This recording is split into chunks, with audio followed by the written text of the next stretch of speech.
இதுக்கெல்லாம் ஒரு பெரிய அட்வர்டைஸ்மெண்ட்லாம் கிடையாது. I am not after advertisement. ஆனால் இன்னொரு காரியத்தை ஆண்டு சொன்னார். காத்துன்னு எதுக்கு சொன்னார் தெரியுமா? எங்கேயாவது கிராக் இருந்தால் கூட உள்ள போயிடும். அதுக்கு வேண்டியதெல்லாம் என்னது? ஒரு சின்ன கீறல் உள்ள போயிடும், அவனை தடுக்கவே முடியாது. அல்லேலூயா. நல்லா கவனிங்க. கிராக் கிடைச்சா போதும் உள்ள போயிடும். அப்போ நீங்க வேலை செய்யற இடத்துல, ஐயோ இது அடைக்கப்பட்ட கண்ட்ரி சார், இது அடைக்கப்பட்ட கண்ட்ரி, இங்கெல்லாம் சுவிசேஷன் நாங்களாம் பப்ளிக் சொல்ல ஆராதிக்கலாம், ஆனால் வெளியே சுவிசேஷன் சொல்றது, அதுவும் இந்த ஊருக்காரன்ட்டு சொல்லக்கூடாது. பக்கத்தில் கை பிடி சொல்லுங்க, நீ காத்து, நீ ஒருத்தன் தடுக்க முடியாது. கிராக் இருந்துன்னா போயிட வேண்டிதான். இதை மட்டும் நீங்கள் எல்லாரும் நம்பினீங்கன்னா போதும்.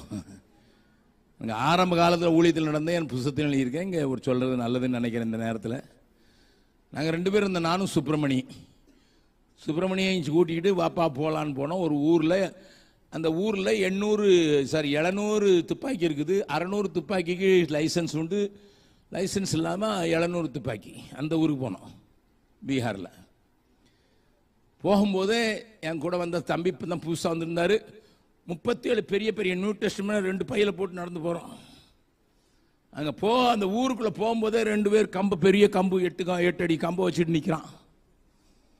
நாங்கள் காலை தூக்கி போட்டு, உங்கள் வீட்டுக்குள்ள வரலப்பா, ரோட்டில் போகிறதுக்கு யாரும் வர வேண்டாம்னு சொன்னேன். அவனுக்கு கோவம் வந்துட்டு, ஒருத்தன் என்னையும் பிடிச்சான், ஒருத்தன் அவனை பிடிச்சா. 2 பேரும் கொண்டு போய் அந்த ஊரில் பஞ்சாயத்து நடந்துக்கிட்டு தான், அங்கே கொண்டு விட்டானுங்க.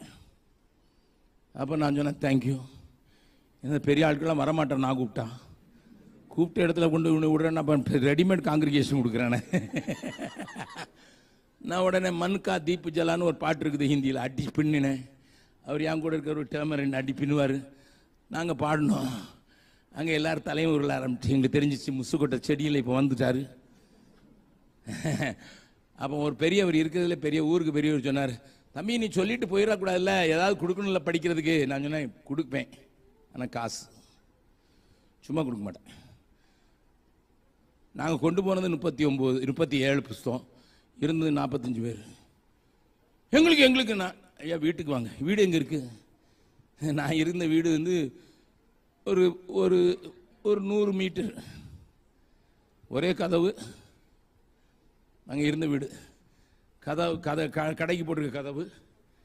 என் ஒய்ஃப் பின்னால் உட்காந்து, நாங்களே புண்டாக்கிட்ட மண் இதில் சமைச்ச